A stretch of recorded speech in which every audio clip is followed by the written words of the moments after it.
Hi guys, welcome back to exmolex. I do believe that in General Conference this past Saturday, Apostle Dallin H. Oaks single-handedly shut down my hate comments. I know, I'm just as shocked as you are.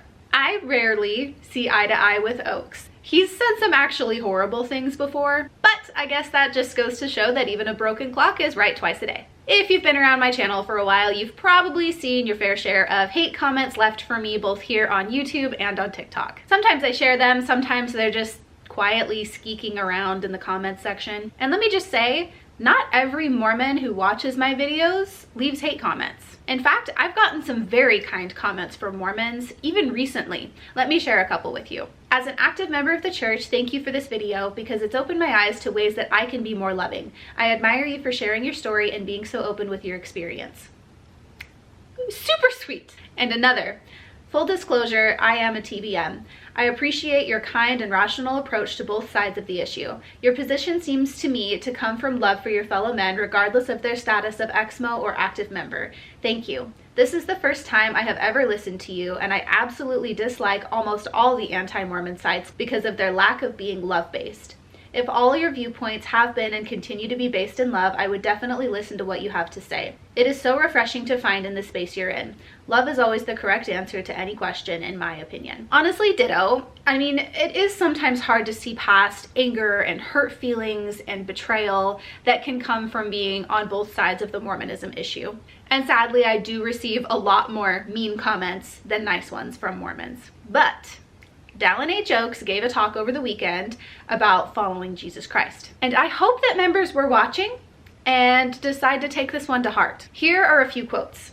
How it would change personal relationships if followers of Christ would forego harsh and hurtful words in all their communications. Notice how he said all their communications. Not just communications with fellow church members or family members, all. He also said, in General Conference last year, President Russell M. Nelson gave us these challenges. Quote, one of the easiest ways to identify a true follower of Christ is how compassionately that person treats other people. True disciples of Jesus Christ are peacemakers. One of the best ways we can honor the Savior is to become a peacemaker.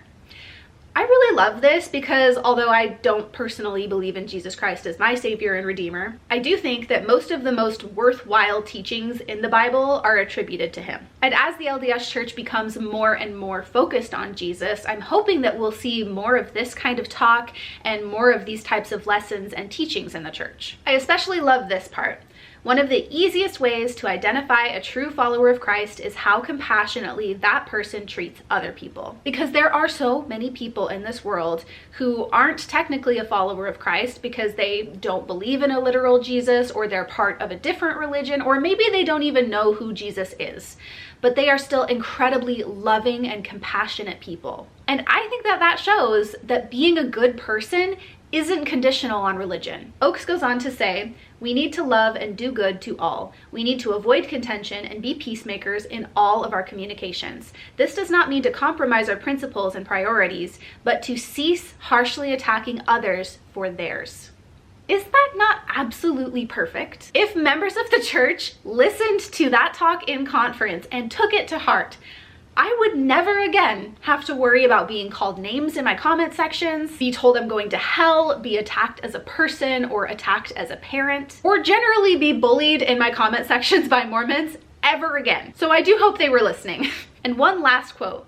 As followers of Christ, we teach and testify of Jesus Christ, our perfect role model, so let us follow him by foregoing contention. Most Mormons would probably be unwilling to watch my videos to begin with. The ones who know what is coming when they click on my stuff typically are here with a purpose. Either hear me out or leave a nasty comment. And occasionally there's somebody who's just questioning. And honestly, I'm hoping that this talk will help weed out the ones that really are here just to pick a fight. Let me know what you all think. Thank you so much for watching. A special thank you to my patrons for supporting the channel. I really appreciate it. And extra special thank you to Doug Davis for supporting at the Demon tier on my Patreon.